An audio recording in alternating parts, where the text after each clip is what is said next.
Welcome to Business Leaders on the Social Television Network. I'm your host, Dustin Ruge, and today we're joined by author, speaker, trainer, and strategic storytelling expert, Doug Stevenson. Doug, thank you for joining us. Hey, thanks. Absolutely. Well, thank you for joining us. So the topic today, Doug, is how business storytelling can help you improve your career. And before we get into the nuts and bolts of that, maybe you could give us just a little bit of history about storytelling in business and why is it so important? Well, we are living in an age of information overload. We got emails, we got texts, we got tweets, we've got Facebook and LinkedIn and Snapchat and Instagram, and it's just all coming at us so fast. There's so much information, and then you go into a meeting and there's more information, and somebody pops up a bunch of PowerPoint slides with pie charts and facts and graphs and data, and it's just so much. And the challenge is, what sticks? What's memorable? Can I remember anything? And when I'm doing a training or a keynote and I ask my audience, okay, you were in a presentation probably within the last 48 hours. What do you remember? And they just stare at me like, right. That's a good question. What do I remember? What is memorable? And they often can't find the nugget that the presenter or the business person or the salespeople were trying to convey. I mean, you and I know if we go into a presentation, we want to convey something, we want them to remember it. Right. But my audiences all say, you know what, I don't remember much. Or I remember there was a slide that had a puppy. Well, I don't know that that's what the intended response was supposed to be. They had a message, they had an agenda. And is that one of the key benefits then of storytelling, is the fact that people are able to retain information better through using that methodology? Well, storytelling is a tool, and the agenda of any business presentation, a sales presentation, a leadership presentation, a marketing presentation, is that your message sticks. It's memorable. And they remember what you want them to remember. And so the technique that is most effective, the tool that is most effective is storytelling because of the way that it works on the brain. You and I go to movies, and I'm going to ask you a question, and this is something that all of you looking at this can do. I'd like you to recall your favorite movie, or a favorite movie right now. A favorite movie, okay. Okay, what pops up for you? Any movie, what pops up for you? My favorite movie is Miracle, so it's the hockey okay, game. it's the Miracle and it's the hockey. Right. Now, just now, when you remembered that, what popped up in your brain? Did you see it? Yes. Did you see a scene? Yes. An image? Yes. Was it a motion picture or a still picture? It was a motion picture. Is it color or black and white? It's color. Aha. So how long ago did you see that movie? If you ask my wife, she would tell you I watched it way too many times, and I watched it again last week. Last week? Yes. But see, I ask this question all the time, and people will often come up with a movie, and I'll say, well, when's the last time you saw it? 10 years ago. And yet the image pops up immediately without any challenge, without any, it's no effort at all. It's just poof. We remember in pictures, we remember in images, we remember moments. So you just remembered a scene from a movie, not the whole movie, a scene. Well, if someone says, I want you to remember what I want you to remember, I need to use a story that is crafted in a very definitive and specific way to create an image in your mind, and then I tag what I call a phrase that pays onto it, like, show me the money. Right. Right? What is that from? Jerry Maguire. Everybody remembers that so well. It's a moment in a movie with a phrase. And if you use this technology called the story theater methodology, you can literally walk into a presentation, sales presentation, leadership presentation, using story well, branding the message in a way that when you leave the room, they remember what you wanted them to remember, and that allows you to close the sale, whether that's a sale of a product, service, or an idea. Excellent. That's what storytelling can do. And that's a great segue. So you wrote a book on the subject, right? The Story Theater Method. And so I'm curious, how did you create the name of the book? What compelled you to write the book? And more importantly, how is it different than other books out there on storytelling? Well, a lot of books on storytelling are basically interviews with a whole lot of people from corporate America that use stories. And they're examples of the story that they told. And people are always left wondering, how did they choose that story, and how did they craft that story, and how do you present that story, how do you perform that story? Because if you ever see a really good storyteller, part of the takeaway is, oh my gosh, that was wonderful. How did they do that? Well, I come from an acting background, and acting is technique. You don't just like walk out on stage and all of a sudden you're lucky. No, you have to memorize your lines, you have to hit your marks, you have to have methods and techniques. Well, when I came into speaking after I was an actor in Hollywood, and obviously that didn't work out, after I left, I started giving speeches. I started making presentations, and I would tell stories. And I wouldn't just tell a story, I would act it out. I would act out moments from the story. So I would go from the narrative form, the past tense, telling you what happened. But then at critical moments in the story, I'd start acting it out. I didn't know I was doing anything different until I did that in front of a room full of speakers, professional speakers who tell stories for a living. And the minute I told a story in front of them, they said, "What are you doing?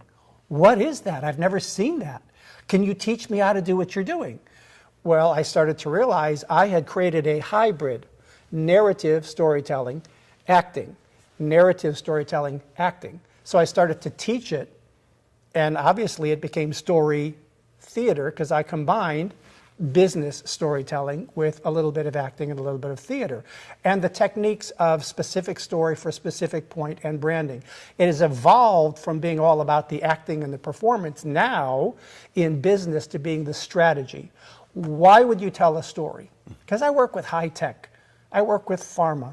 I work with people who are trying to get angel investors. They're trying to sell an idea, a concept of a company that doesn't exist. Well, I have to help them know what story, how do you craft it, and how do you present it with a branded message in a way that gets people to say, oh, now I get it. And what I've realized after 20 years of doing this is literally my job is to get the person I'm telling the story to at the end of my story to go, oh, okay. And that means something is shifted where they went from I don't get it and I don't need it and I don't want it, no, leave me alone, to okay, now you got me interested. Tell me more. Right. So story gets you to go from no, I don't need it. It's too expensive. Right. I've already got a vendor. I don't need it. To I hadn't seen it that way. And when they say I hadn't seen it that way, they're literally saying I hadn't seen it in my imagination. I hadn't seen the picture, the visual of me with your product or service. Excellent. Very sneaky, very tricky. Yeah. Well, and you also talk about in the book, in structures, you talk about 9 steps of story structures, right? And why is following those steps so important? Are these lessons that you learned yourself that you just talked about a moment ago that you will always structure your stories around to get to that point? Or what makes that so effective? Well, all stories are built on certain forms and structures, what I call the architectural design of a story. We've all gone to movies that are just brilliantly constructed movies. And we don't know that the construction is there. We just know that movie worked. That was great. And we've also gone to movies where we walk out within 15 minutes going, that didn't work. Right. Well, as I was starting to teach storytelling to people, I had to analyze, well, what is it about story structure that works all the time? And you see, I did a lot of Shakespeare. And when you're an actor in a Shakespeare play, you're not on stage all the time. A lot of time you're backstage, but you're doing it night after night after night. And a lot of times when you're backstage, you'll hear the same laughs taking place out there with the other actors doing a scene at the same time. And I realized there's a design to story that just flat out works because Shakespeare mastered it with some of his plays. I started to bring that into the process, and then I created the 9 steps, which are basically all stories are the story of someone setting out to accomplish something, encountering an obstacle, overcoming the obstacle, and learning a life lesson. The hero's journey. It's the hero's journey, but I actually call it the doofus journey. Okay. Because most of the time, I'm telling a story, you're telling a story about something in your life where you thought you knew how it was going to work out, and then there was an obstacle, a challenge, or a crisis. A delayed flight on the way to the most important thing in the world. A flat tire on the way to an important meeting. It's like, oh my God, I'm going to be late. I'm going to blow it. Well, that's what stories are built around. They're built around moments, what I call the iceberg moment. So here's another analogy. Okay. The movie Titanic, right? Titanic was a big cruise ship. 1912, it left Southampton, England, going to New York, maiden journey, best cruise ship of all time. It was 1912. Why do we care? Who cares about a cruise ship in 1912? Iceberg. That's why we care. Because there was an iceberg. There were 2,000 people on that boat. 1,500 people died. Well, right now, today, there are over 340 cruise ships out on the oceans. When do we hear about one? When do we ever hear about a cruise ship? Right. Because it goes aground, it turns over, people die, salmonella poisoning, something happens. So when we're talking about this journey of a story, we have to understand there is a sequence. And so you start out with the iceberg moment, the crisis, the thing that goes wrong, the misunderstanding. Now we move back in time to a beginning point. With Titanic, we move back to port. Everybody's getting on the ship. Leonardo DiCaprio is playing poker. He wins a ticket. He runs onto the ship. We start back there. We move forward in time, and then the iceberg happens. Now the movie gets really interesting because we've introduced the characters and what's going on and the ship. Oh my God, we fit an iceberg. Now what do? The drama, the intrigue. Now we have the iceberg moment, which causes a story to have energy. Now we have to figure out, well, what do? Well, in your stories or my stories, that's basically what it is. We go back to a moment in time, we move forward to an obstacle or crisis, and then we move forward into how did I overcome it and what did I learn? And then we make the point. Well, if I give you the 9 steps of story structure and I hand that off to an executive, an IT professional, somebody who's not necessarily good at storytelling, I've given them instructions. Right. It's just like when you open the box for something, well, what is the first thing you do? It's like you go to the instructions, you can figure out how does it work. People come to me to learn how to tell a story, and what they don't understand is, what's the process? What's the sequence? Could you give me instructions? Oh, I give them instructions, and they go, I can do this. Nice. Excellent. So it gives a structure to that. You also talk in the book about public speaking, professional speaking, and you're a professional speaker yourself, correct? Yes, I am. How many years have you been doing that? I've been speaking professionally since 1996. Wow. So I've been doing it for a long time. I started teaching storytelling in 1996, before it was a fad, before it was a trend. And then along came A Whole New Mind by Daniel Pink and Made to Stick by the Heath brothers. And all of a sudden, everybody started talking about you need to tell a story, but there weren't any books that taught how. Okay. And I'm the how-to guy. Okay, everybody tells you to tell a story. Corporations say we need to tell our story. I wrote the book out of the need for the how-to, because I am a how-to guy. I'm a methodology guy. I'm a step-by-step guy. I see. Okay, good.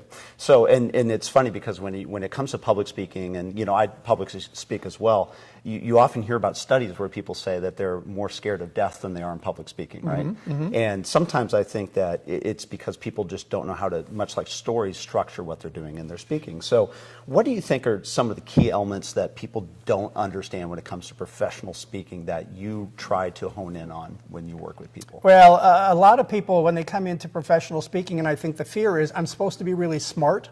I'm supposed to have a lot of really good information. Right. It's all about information. It's all about content. And most of us get really freaked out by that because we feel like, well, then I need to go read some books and I need to create some really good PowerPoint slides and lots of bullet points. But then I say, no, really, you're teaching wisdom. You're sharing your wisdom. What have you learned from your life experience? Especially with leaders. It's like, don't get up there and give me more information. I have plenty of information. What have you learned from your life experience that will help me to understand how I can live a better life, how I can be a better employee? And so when you tell a story, you're doing something that you do all day long. Everybody tells stories every single day. If I say, hey, how you doing? How did that presentation go in Abilene? You're going to answer with a story. You don't even think you're answering with a story, but you are. It's an organic form of communication that we all already know. So when I say, share from your life experience what you've learned about leadership, about sales, about diversity, about dealing with difficult people, share a story about it. It's easier for you to do, and it's easier for me to receive. So storytelling is the most organic form of communication we have. It's just that people don't understand how to use that tool. And in that context, too, don't people consider a lot of things in their life to be very ordinary? Yes. And why would they want to share something ordinary about themselves to other people, and what would compel them to do that? Right. Well, I came into the teaching of storytelling, and people would come to me with their Mount Everest stories and their cancer stories. And I would coach them on these big, hairy, life-threatening, amazing, motivational speaker stories. And then I looked at my own life and I thought, I got nothing. I don't have any stories like that. But what I've been able to do with craft is take something very, very simple and ordinary and common, and with craft, turn it into something. So here's an example. I had a dog. Grew up with dogs, love dogs. My dog got sick. Took her to the vet. Vet said, your dog's got a little doggy cold. You need to give her one of these pills. So gave me some pills, said give her one at breakfast and one at dinner. Gave me some instructions, said this is how you give a dog a pill. Never done it before, thought no big deal. Went home that night at dinner, Jaya, come here. I called my dog over, and she like limps over because she's just like, ugh. You know, a dog is sick, they're lethargic. Sure. I said, Jaya, I need to give you a pill. And I told the dog while I was doing it what I was supposed to do based on the instructions I had. Going to pry the mouth open. Right. You guys all know what I'm talking about here. You pry the mouth open, you take the pill, you shove it to the back of the throat, you hold the mouth closed, and then they're supposed to know what to do. They're supposed to swallow the pill. So I give the dog a pill, and I'm like, come on, swallow.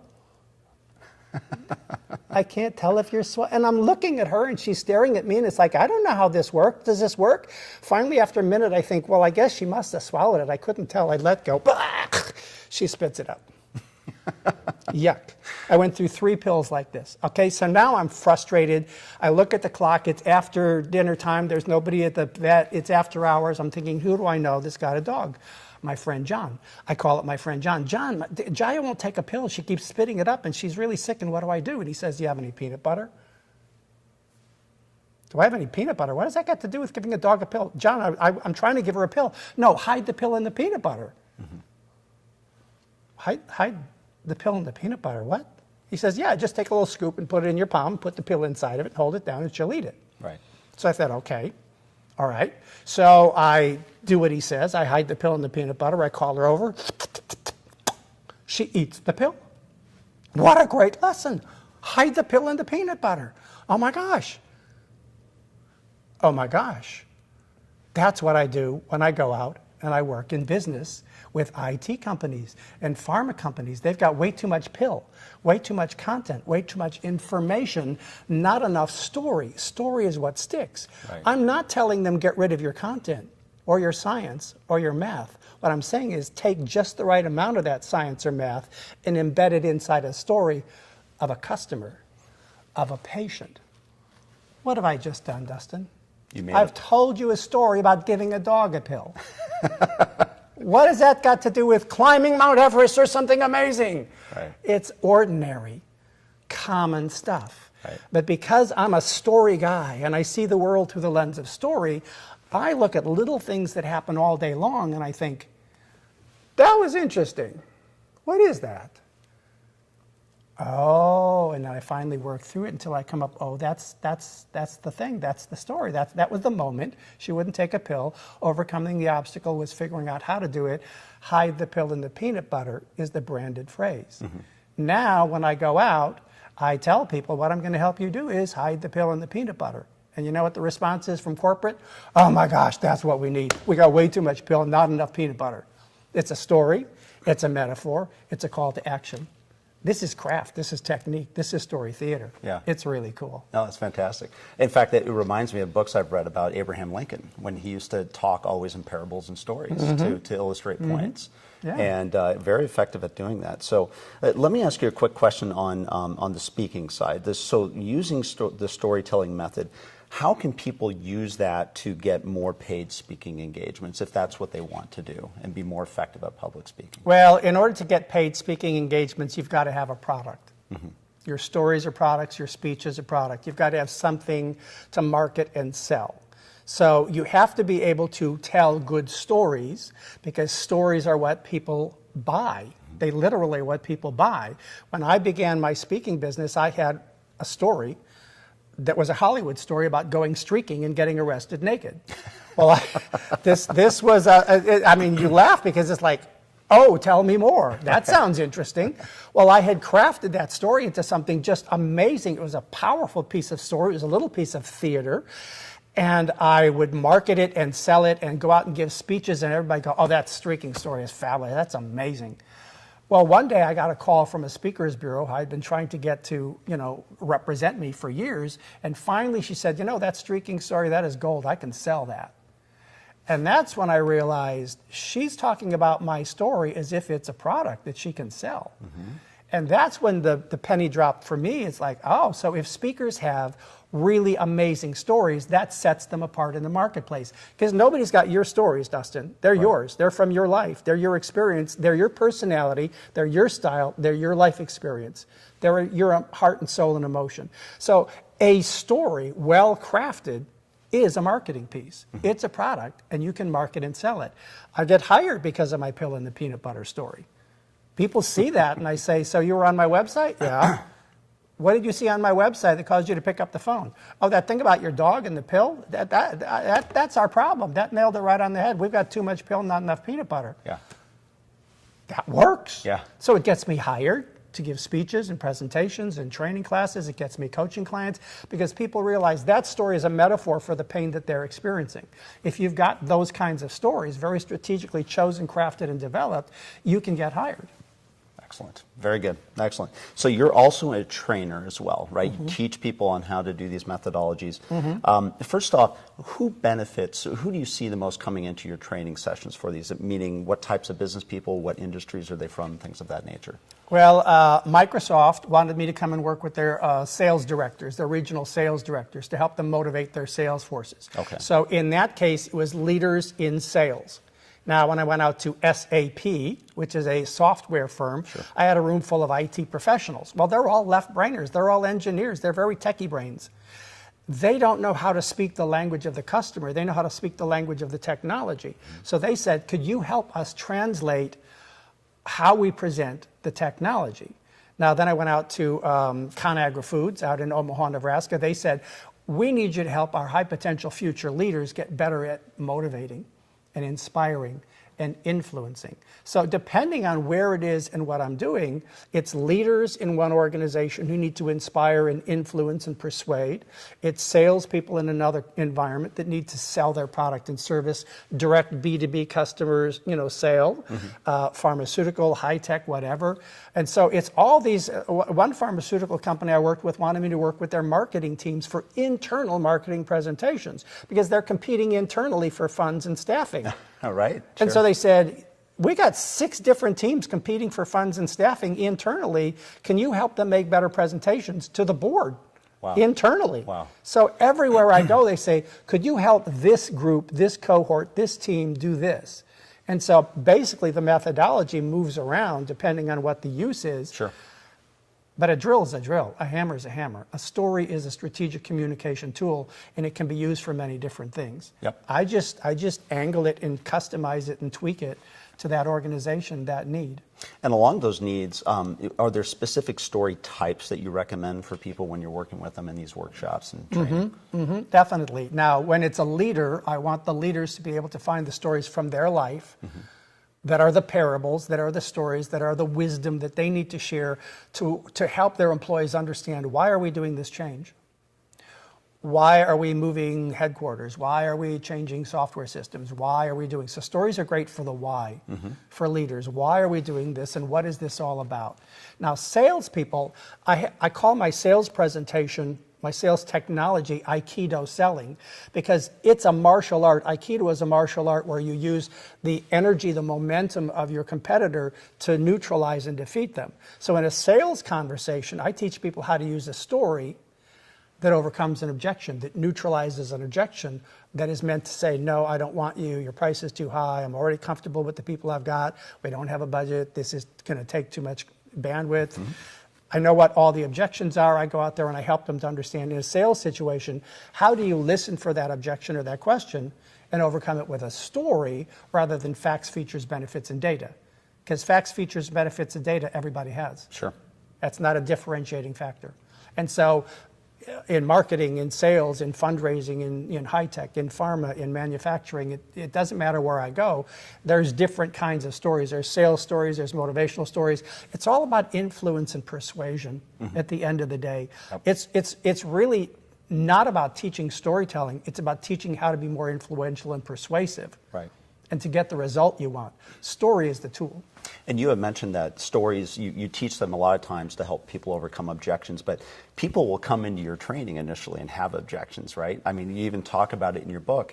What are the most common objections you see when you start your training sessions from these people, that when they're learning these methodologies from you? People will say, I'm no good at it, and I think I'm gonna feel like a fool. I'm gonna be embarrassed. It's not what I would do. I don't do that. Salespeople are often like, no, I got this. I don't need this. Right. I got this. I'm fine. It's about my product. I need to sell my product. And in many organizations, the greatest challenge is somebody in some marketing department that does not do any face-to-face selling created a PowerPoint deck that is disastrous for the salesperson. And it usually comes from marketing. And it comes from marketing, right. And they want you to cover all of this information in your presentation because they're trying to systematize it so everybody covers everything. But salespeople know when I go out there and I'm like face-to-face with somebody, I've got to dance with the person that I'm with. I've got to be able to read that energy, and I've got to move and groove with them, and I've got to do what works in that moment. And that PowerPoint deck with all that stuff in it, I can't do that. Right. And some people say, close your computer. Just close your computer. What do you want? What do you want to say to me? I only got a few minutes. So it's like, okay, if you have a compressed amount of time and you've got a specific personality sitting across from you, what is the one form of communication that'll work with everybody? Male, female, young, old, millennial, baby boomer, it doesn't matter. What generation, what ethnicity, it doesn't matter. Story works for everybody. And so the objections basically come from ignorance. Not stupidity, ignorance. They're ignorant of how it works. Story has an effect on the brain. When you tell a story, it triggers imagery and emotion. Well, that's what we remember. When your brain detects an emotionally charged event, the amygdala releases dopamine into your system, and the dopamine helps you to remember the story. There's a chemical effect that happens during storytelling. That's why you remembered Miracle just now. I say, what movie? Miracle pops up. I do this with all of my audiences, a childhood memory, a movie, whatever. It just happens. It's like, and it happens for everybody. And when I'm with IT professionals, software engineers, the same thing happens for them. And I say, see, you're IT engineers. I mean, you're guys who do HTML code, and yet your brain did the same thing as everybody else. That's why. So I have to overcome the why and the how does it work on the brain, and I have to convince them through their own experience, and then they say, okay, all right, teach me how to do it, because I think I want to try it. And management, leadership is always saying, we have to become a storytelling organization. We have to become better at this. And so people are sitting in the room going, well, they're telling me I have to, so. Yeah, now you got to convince them, right? Now I'm going to lead them down the path, gently down the path of from why it works, how you build a story, how you choose it, how you craft it, how you present it. So in my training, people go through the whole process, intellectual, cerebral, emotional, and then they're on their feet telling stories. By the end of the day, everybody's rocking and rolling. It's like, wow. Transformation. Right.